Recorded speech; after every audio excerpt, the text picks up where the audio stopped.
Bien, buenos días. Vamos a continuar con respecto a lo que es la muerte materna. Yo soy el doctor José Manuel Durán Vargas, soy ginecobstetra, ultrasonografista y catedrático de esta facultad. Y pues vamos a hablar de la importancia de la muerte obstétrica. En la clase pasada hablamos del fenómeno hipertensivo, definiciones y clasificaciones en base a algunos estudiosos de la hipertensión como son Chishley, Gant, etcétera, etcétera. Y hoy nos vamos a dedicar a lo que es la hemorragia para luego hablar de la infección y poder saber de qué manera podemos actuar para prevenir esta complicación tan nefasta que nos puede presentar durante el embarazo. En la hemorragia, primero cuando hacemos un diagnóstico de embarazo, que es uno de los temas que vamos a ver nosotros, vamos a encontrar que el diagnóstico de embarazo se establece a través de 3 signos positivos de embarazo. Eso va a ser un tema especial, en donde bastará con presenciar un saco gestacional para la evidencia de lo que es el embarazo, porque también vamos a ver nosotros que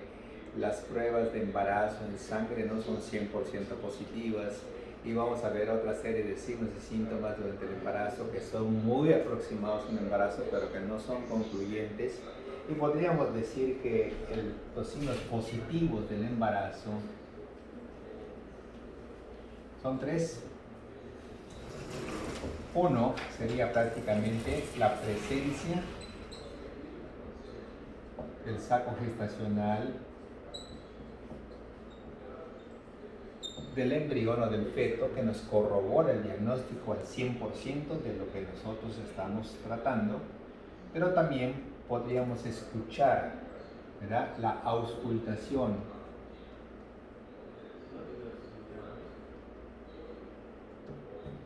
del latido cardíaco fetal, que es totalmente diferente al de la madre, y que en promedio va a estar entre 120 a 160 latidos por minuto, que nos esclarecen el diagnóstico de un embarazo. Y el tercer signo positivo es poder palpar los movimientos, pero no de que la paciente nos refiera a los movimientos, sino que el explorador tiene que detectar estos movimientos, porque la paciente puede referir movimientos de un quiste que se está moviendo, de un mioma pediculado, de un asa intestinal, de un aumento de flujo circulatorio, de su mismo nerviosismo, y por lo tanto vamos a encontrar que los movimientos fetales, ¿verdad?, palpados por el explorador, son los que nos dan el diagnóstico de embarazo. Entonces, tomando en cuenta esto, vamos a ver cómo es el problema de la hemorragia en sus diferentes etapas del embarazo. Entonces, cuando nosotros tenemos el diagnóstico de un embarazo y las complicaciones que se pudieran relacionar con esta complicación que es la muerte materna, si hablamos del primer trimestre, del segundo trimestre y del tercer trimestre, hay cosas diferentes en cada etapa. En el primer trimestre normalmente podemos encontrar la amenaza de aborto, que esta como tal no nos va a provocar la muerte, pero cuando estamos ante el hecho de que la paciente no quiere tener ese embarazo y acude a maniobras clandestinas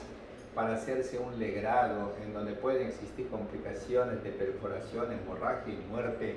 o bien cuando esto ya está más adelantado y tenemos complicaciones propias de la placenta, como son la placenta previa, el desprendimiento prematuro de placenta no inserta, y el médico no está preparado para poder manejar adecuadamente a la paciente, pues entonces se puede complicar con esta complicación. Amenaza de aborto. Aborto provocado. Placenta previa, desprendimiento prematuro de placenta no inserta, ruptura uterina,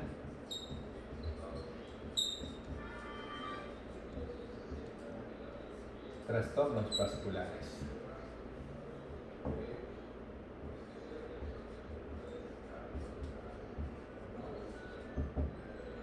Bien, tomando en cuenta esto, vamos a ver cómo un bebé se puede perder en las diferentes etapas del embarazo y cómo la mamá podría tener alguna complicación relacionada con estas pérdidas. En las causas de hemorragia, nosotros vamos a tener principalmente lo que se conoce como amenaza de aborto,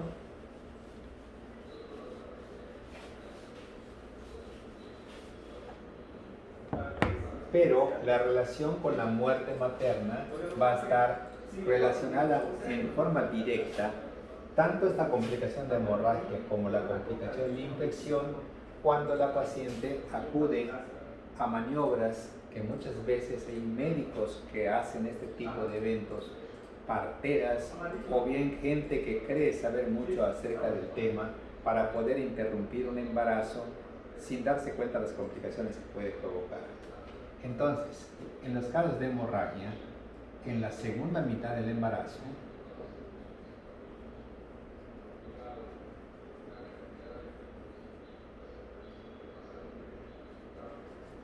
se presentan dos cosas importantes: placenta previa y desprendimiento prematuro de placenta normoinserta como las causas más comunes, y las otras, ruptura uterina,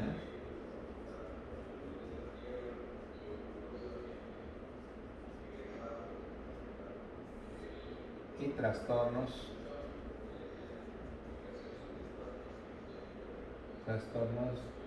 de la coagulación.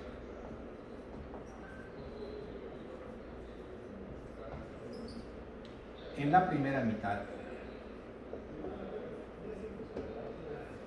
la complicación más frecuente relacionada con la muerte materna sería el aborto provocado.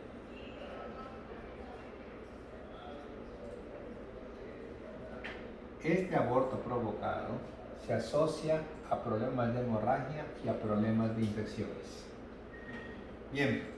cuando tenemos un aborto intencional, en donde la paciente no acepta prácticamente su embarazo, porque es una mujer soltera, que fue accidental su embarazo y que no es motivo suficiente para interrumpirlo,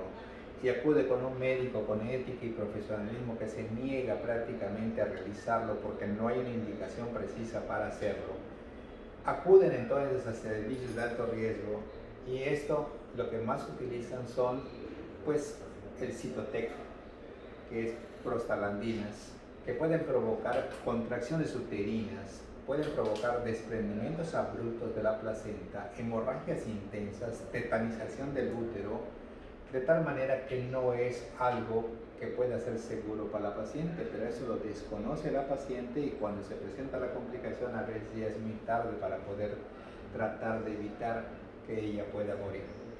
Y la otra viene siendo los diagnósticos que están en la segunda mitad del embarazo, cuando nosotros tenemos a una placenta previa que puede sangrar demasiado, poniendo en la paciente en malas condiciones, con anemia, y sus complicaciones de la placenta previa como el acretismo placentario, que también vamos a manejar. Bien, en la primera mitad del embarazo, para que ustedes se den cuenta y puedan relacionar un caso clínico tanto con la hemorragia como con la infección, se presenta una paciente normalmente con el diagnóstico de embarazo, y esta paciente es un caso real en donde se presenta ella porque refiere una amenorrea y refiere que ella viene a hacerse un ultrasonido pélvico porque se había hecho una fracción beta en sangre, indicando que la posibilidad de éxito o de probabilidad de certeza era de 97 a 99%, pero ella quería estar segura si estaba embarazada o no. Y esta paciente, cuando yo personalmente le hago el ultrasonido, me doy cuenta que es un embarazo gemelar, y yo feliz de la vida de hacer el diagnóstico de un embarazo múltiple y teniendo los dos embriones en el útero, porque en ocasiones hay uno intrauterino y otro extrauterino, que es un problema porque hay que operar el ectópico, pues los dos embriones localizados en el útero, con latido ambos y con 6 semanas, 3 días de gestación. La paciente, lejos de recibir esta noticia con alegría, ella estaba definida a que no quería tener estos embarazos y entonces decide prácticamente interrumpir su embarazo. Yo estuve tratando de convencerla de que no lo hiciera por tantas complicaciones que puede traer. Las complicaciones que puede traer un aborto, ¿verdad? O un legrado provocado. Hablan prácticamente de hemorragias, hablan de infecciones, de que muchas veces es necesario quitar el útero porque se complica con infecciones que le dan septicemia. Y traté de hablarle de todo y no pude convencerla.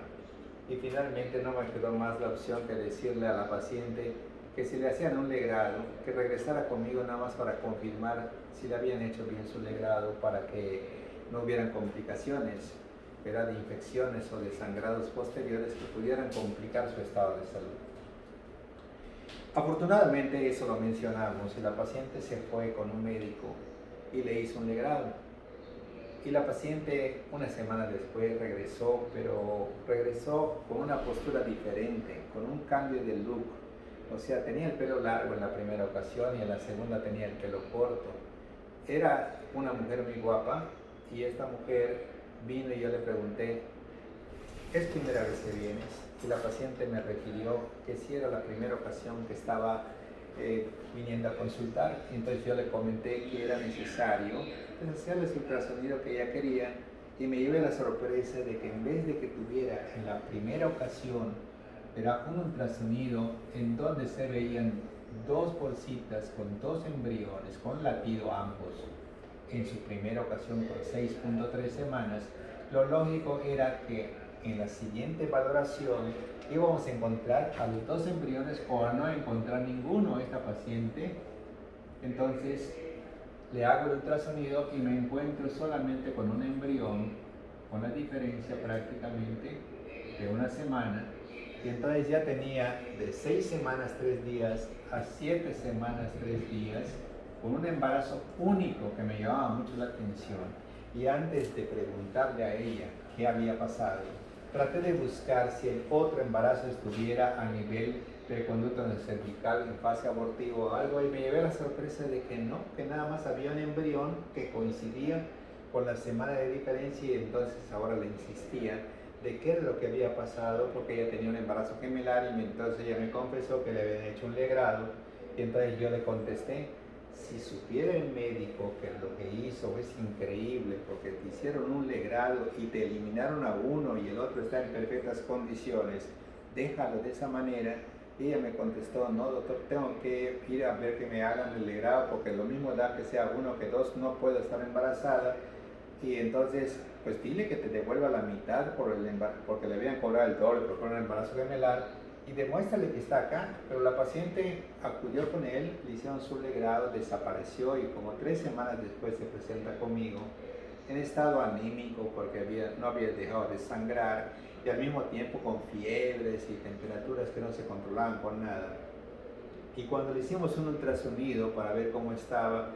nos dimos cuenta que tenía una pelviperitonitis, un absceso pélvico impresionantemente grande que prácticamente corría por las correas parietocólicas y le llegaba hasta el vaso de un lado, le llegaba al hígado del otro lado, y haciendo un conteo de los espacios del abdomen para sacar la cantidad de líquido, tenía 2 litros, casi 400 de material purulento. Y obvio que la paciente joven que tenía un futuro por delante desde el punto de vista obstétrico, en ese momento se apagaban todas las luces porque en ese momento la paciente iba a tener que ser sometida a una histerectomía a sus 17 años, con salpingocorectomía bilateral, quedando prácticamente castrada para el resto de su vida, sin posibilidad de ningún tipo para embarazos y teniendo que tomar una terapia hormonal sustitutiva. Y la paciente, obviamente, al ser sometida para este drenaje de este absceso enorme que tenía a nivel pélvico, obviamente iba a caer en la siguiente complicación que vemos acá como las infecciones, en donde se disemina toda la infección a todo el torrente circulatorio, y entonces ya tenemos lo que es la septicemia con toxinas, con bacterias y un montón de cosas que complican el estado de salud de la paciente. La paciente permanece 8 días en estado de coma, al 9º día despierta, a los 10, 11 días le dan de alta y acude conmigo, y entonces cómo es posible que una paciente pueda perder todo un futuro por una mala decisión. ¿Sí? Este es un ejemplo de los que son los abortos provocados, en donde la vida le regaló un par de gemelitos y prácticamente atentó contra ellos, y el resultado final fue prácticamente la pérdida de la matriz, la pérdida de su futuro, esterilidad total. Y hoy esa paciente es una viejita prematura porque no toma sus medicinas y entonces todo su futuro lo echó a perder. Bueno, este es un ejemplo de esto. Pero ¿qué pasa cuando entramos a la segunda mitad del embarazo con esos dos diagnósticos que son muy comunes? Uno es la placenta previa y el otro es el desprendimiento prematuro de placenta normicierta. Veamos qué es esto. Normalmente, a nivel del útero, la placenta, por lo general, se implanta en la parte fúndica, porque es la máxima circulación que está en el fondo que alimenta normalmente al bebé. Pero en ocasiones, esta placenta se puede implantar acá abajo, de tal manera que la parte más inferior de la placenta puede llegar al margen del orificio cervical, o puede cubrirlo parcialmente, o puede cubrirlo totalmente, o puede estar cerquita de él. Entonces hay 4 variantes de placenta previa. Si yo hago un corte frontal para ver cómo está el útero y cómo está el conducto en lo cervical, entonces me doy cuenta de que la placenta, en el primer caso, estamos a una distancia no mayor de 5 centímetros del orificio cervical, y a esta placenta se llama placenta de inserción baja. Entonces la placenta de inserción baja es una variedad de placenta previa que normalmente está a una distancia no mayor de 5 centímetros del orificio cervical interno. Y cuando esta placenta está más abajo y llega al margen, o está más abajo y lo cubre parcialmente, o está más abajo y lo cubre totalmente, entonces acá hay las 3 variantes de placenta previa marginal, placenta previa parcial y placenta previa total. Estas placentas que están mal implantadas, precisamente porque están en zonas vulnerables donde hay un orificio, en ocasiones se fijan un poco más para no ser expulsadas y permitir la sobrevivencia del feto que está alimentando. De tal manera que la placenta en ocasiones cursa como una complicación en donde sus vellosidades van avanzando más en el espesor del útero, y entonces entramos a una siguiente complicación. La placenta previa puede sangrar en exceso, puede provocar anemias, puede provocar muerte fetal intrauterina, sufrimiento fetal, puede ser un problema delicado en el momento de la cirugía, porque hay que tener personal adiestrado para poder tratar esta placenta previa. Debemos tener sangre cruzada en el banco por cualquier emergencia que tenga un sangrado excesivo. Debemos saber si tiene la complicación de lo que se llama acretismo placentario. Y este acretismo placentario no es más que la fijación de la placenta, en la que no va a poder desprenderse en forma natural, y vamos a terminar en una histerectomía, lo que se llama cesárea histerectomía, acretismo placentario.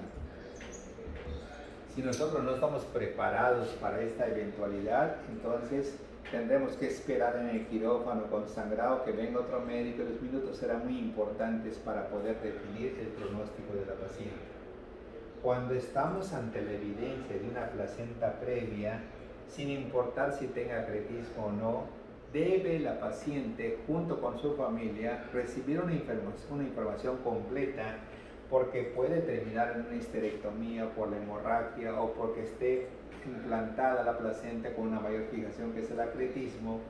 y entonces termina con una cesárea histerectomía, que la información debe ser antes de operarla y no estando operándola y viendo que las cosas están mal, saliendo para los familiares y decirles: está complicado esto y vamos a tener que quitar la matriz, aunque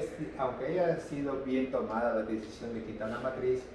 Para los familiares esto cuenta como si fuera un error médico y una frustración, en el sentido de que su familiar se haya complicado con algo que de verdad se iba a complicar, no porque el médico haya tenido la culpa, sino porque de por sí la enfermedad así se complica. Pero si no damos una información precisa, se puede manifestar como si fuera un error o una iatrogenia. Entonces, la placenta previa, hay 4 tipos, la placenta previa de inserción baja es la que la porción caudal de la placenta está a una distancia no mayor de 5 centímetros del orificio cervical interno. La placenta previa marginal, como su nombre indica, su parte más baja se encuentra en el margen del orificio cervical interno.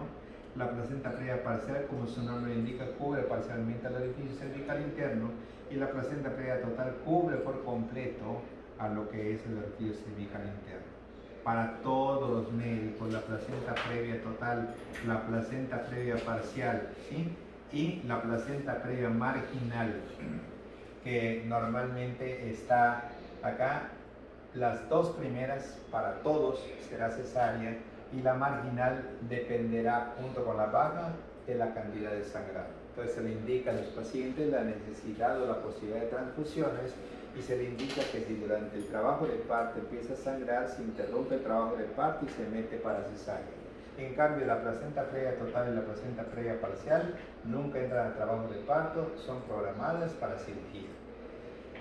El desprendimiento prematuro de placenta normoinserta es una de las complicaciones del sangrado que también normalmente, ¿verdad?, nos pueden estar relacionados con fenómenos hipertensivos. Vamos a analizar un poquito a qué se debe el desprendimiento prematuro de placenta normoinserta y cuáles son sus consecuencias. El desprendimiento prematuro de placenta normoinserta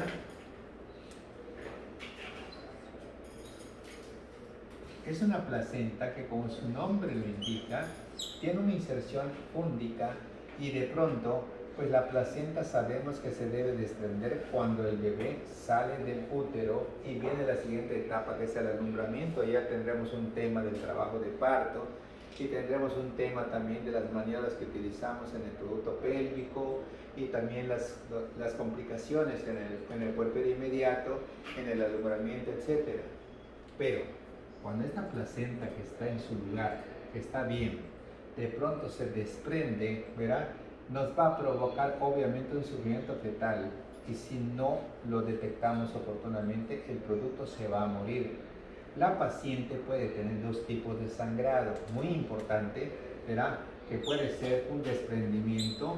retroplacentario, que nos va a provocar un hematoma en el útero, que no va a dar sangrado visible, y esta es la peor. La paciente va a decir que tiene dolor a nivel de la matriz, y nosotros vamos a decir que son sus nervios. Entonces normalmente hay que checar bien la presión, porque el antecedente principal para que esto ocurra es la enfermedad hipertensiva, que da una fisiopatogenia bastante clara, en donde el sangrado se recolecta en el espesor del útero, dándonos un útero como si hubiera sido golpeado, lleno de equimosis, y que se llama útero de Cuvalier. Este útero de Cuvalier, antiguamente entramos a operar y encontramos un útero equimótico lleno de infiltrado de sangre, y precisamente por estar muy feo el útero y por la posibilidad de que quedara flojo o con atonía, terminaba en cesárea histerectomía. Hoy, el útero de Cuvalier no es igual a cesárea histerectomía. Si el útero se contrae, el útero se queda allá, y todo ese infiltrado de sangre se va a reabsorber, y no hay motivo ni razón para que tenga que ser histerectomía. Así que el aspecto que pueda tener el útero ya no es el motivo como se hacía antes, de que si está muy infiltrado, quítale el útero por lo que pueda pasar. Ya se demostró que se puede contraer y no es necesario hacer cesárea histerectomía. En cambio, cuando el desprendimiento es caudal, entonces la sangre saldrá por el conducto endocervical, y la paciente tendrá un sangrado visible, y eso clínicamente pues rápido lo vamos a detectar, porque la paciente ve sangre y piensa en su bebé, y rápidamente acude a una clínica o con el médico, el cual debe detectar tan pronto como vea presión alta la posibilidad de un desprendimiento prematuro de placenta normoinserta. Los grados de desprendimiento prematuro hablan de grado 1, grado 2 y grado 3, en donde esta es prácticamente una menos del 30%, este es del 30 al 50% de la placenta que se desprende, y este es arriba del 50% de la placenta. Obvio es que la placenta es la fuente nutricional de este bebé. por lo tanto, ahí está el pulmón fetal en la placenta, y por lo tanto en el grado 1 puede haber variaciones de la frecuencia cardíaca fetal, porque hay una taquicardia compensatoria de la madre, pero cuando estamos en 30-50% vamos a tener un sufrimiento fetal visible por depresiones, desaceleraciones de la frecuencia, taquicardia, lo que sea. Y cuando estamos en el grado 3, a lo mejor ya no vamos a encontrar ni siquiera latido y se relaciona con muerte fetal intrauterina. Entonces los grados de desprendimiento son muy importantes porque el grado 1 nos puede modificar las variaciones del latido cardíaco fetal con su primera fase, que es la taquicardia, y luego si no se detecta pasaremos a la bradicardia, pero habrá un tiempo para salvarlo cuando estemos en el grado 1. Pero cuando estamos en el grado 2 ya tiene sufrimiento fetal irremediablemente, lo más seguro que estemos con bradicardia fetal. Y en el grado 3 es muy probable que ni siquiera escuchemos el latido y ya tengamos la muerte fetal intrauterina. Es muy fácil saber qué es lo normal de lo que es la frecuencia cardíaca fetal. La frecuencia cardíaca fetal normalmente va a tener de 120 a 160 latidos por minuto. Y entonces, si nos vamos para arriba, es la taquicardia, y si nos vamos para abajo, será la bradicardia en cifras de 20 en 20. Por ejemplo, vamos a encontrar que 120 a 160 es lo normal, y de 161 a 180 es la taquicardia leve,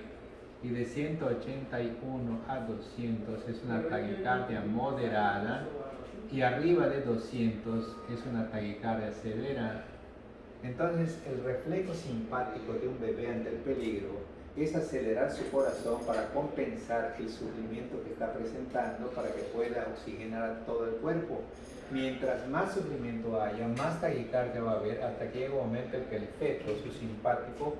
se agote, y entonces su antagonista, que es el parasimpático, empiece la segunda parte. Por eso es el sufrimiento fetal agudo inicial. El inicial va a dar taquicardia, y cuando se agote prácticamente esto, pasamos al sufrimiento fetal agudo tardío, en donde también vamos a empezar a tener ahora la bradicardia fetal, en donde de 119 a 100, en donde de 99 a 80, y por debajo de 80 va a ser bradicardia leve, bradicardia moderada, bradicardia severa con inminencia de muerte. ¿Sí? Entonces todo esto es muy fácil poderlo sacar en conclusión, y entonces saber que la placenta previa requiere de una magnífica información y de saber en qué lugar se va a operar la cesárea, que esté preparado con personal calificado, que normalmente se asocia a la prematurez, y que debe de haber inclusive un buen pediatra o un perinatólogo, un neonatólogo, y que debe de existir un cunero con personal calificado para poder ver al prematuro probablemente, y saber que este acretismo se puede usar como complicación del acretismo que pueda terminar en una cesárea histerectomía. Y el desprendimiento también va a mostrar muchas modificaciones con respecto al sufrimiento fetal en base al grado de desprendimiento, que ya dijimos que son 3 grados. El grado 1, cuando se desprende menos del 30% y se manifiesta por variaciones, principalmente taquicardia fetal. El grado 2, que ya hay un sufrimiento fetal y casi siempre ya existe hasta bradicardia fetal. El grado 3, en donde desgraciadamente ya probablemente ni vida tenga el producto y estamos en una muerte fetal intrauterina. Esto es placenta previa, desprendimiento prematuro de placenta no incierta, la ruptura uterina, que son los manejos inadecuados cuando un médico quiere que el feto salga rápido porque tiene un compromiso, le mete prostaglandina, le mete oxitocina, le presiona el abdomen, hace cristales, y eso puede traer como consecuencia ruptura de la matriz, muerte fetal intrauterina, y también la paciente se puede poner en condiciones de gravedad. Y los trastornos de coagulación, todas las pacientes que normalmente van a ser atendidas tienen que tener sus análisis constantes para no tener problemas de sorpresas, que veamos que entramos por una cesárea, cortamos normalmente la piel, hay un sangrado excesivo en capa, y pasamos a la siguiente capa y entonces nos damos cuenta que tiene prolongados sus tiempos de su TP, su TTP, que es el tiempo de tromboplastina y todo esto, ¿verdad? Que obviamente si se hubiera hecho antes estos análisis no hubiera entrado al quirófano hasta mejorar a través de transfusiones y paquetes plaquetarios sus condiciones y disminuir su mortalidad. En fin, nuestro caso de muerte materna se va a reducir a tres cosas. El fenómeno hipertensivo, que es la causa número 1, que por mejores médicos que seamos, no podemos evitar el curso de la enfermedad. Podemos detectar la enfermedad y modificar el curso madurando el feto y evitando que la paciente llegue a causas extremas como son las crisis convulsivas, el edema cerebral, la hemorragia cerebral y la muerte. Y también las otras causas vienen siendo la hemorragia y los fenómenos de septicemia. Se asocian en la primera mitad con los abortos provocados y en la segunda mitad se asocian como complicaciones de hipertensión arterial que nos da desprendimiento prematuro de placenta normoinserta o con placenta previa con todas sus complicaciones. Asimismo, la información, como dijimos, muy importante darla en el momento adecuado. Entonces, con esto tenemos ya un bosquejo general de lo que es la muerte materna y vamos a dar un ejemplo nada más de los aspectos anatómicos que vamos a manejar, que es un aspecto anatómico diferente al que ven ustedes en primer año, porque es un aspecto anatómico que se relaciona con patologías que ya van a empezar ustedes a ver a partir de ahora, en donde a pesar que no está en el temario de ustedes, pues vamos a poner nada más un ejemplo para que se den cuenta de cómo es esto que estamos tratando, para que luego podamos nosotros analizar órgano por órgano. Por ejemplo, el útero es un órgano que pesa 70 gramos, que mide 7.5 por 5 por 2.5, con un estándar de 6 a 9 centímetros, que cuando estamos por debajo de 6, quiere decir que estamos con un hipoplasia uterino. Y esto es lo que vulgarmente dice matriz infantil. Y que esta hipoplasia uterina, su pronóstico es malo, porque no va a poder prácticamente tener hijos, jamás. Si estamos arriba de 9 centímetros, nuestro problema será por qué razón tiene más de 9 centímetros. Puede ser desde lo más simple, en donde es un útero sano, de una mujer con talla grande, tiene todo el derecho de tener un útero aumentado de tamaño de estos 9 centímetros. Tengamos una paciente de 1,90 metros, por ejemplo, tiene todo el derecho de tener un útero de 9 o 10 centímetros como parte de la proporción de sus órganos. Pero el útero grande puede ser también por adenomiosis o endometriosis, o puede ser por miomatosis, o puede ser por hipertrofia del endometrio,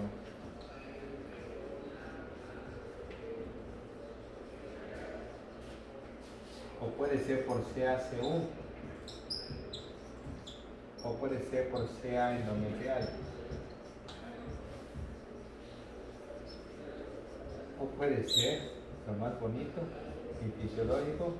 un embarazo.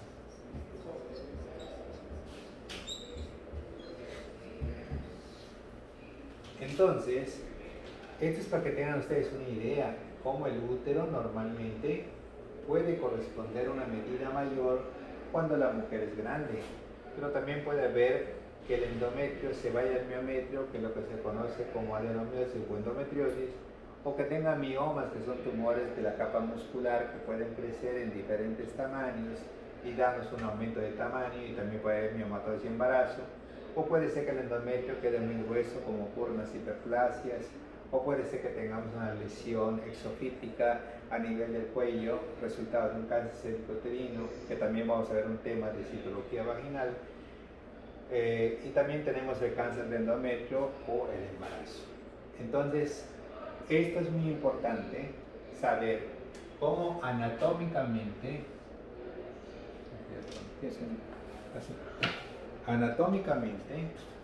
vamos a encontrar que el útero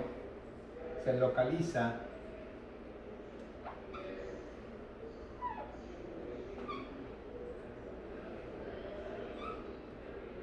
Entonces, en una posición que puede estar hacia adelante, o en una situación intermedia, o en una situación de retroversión,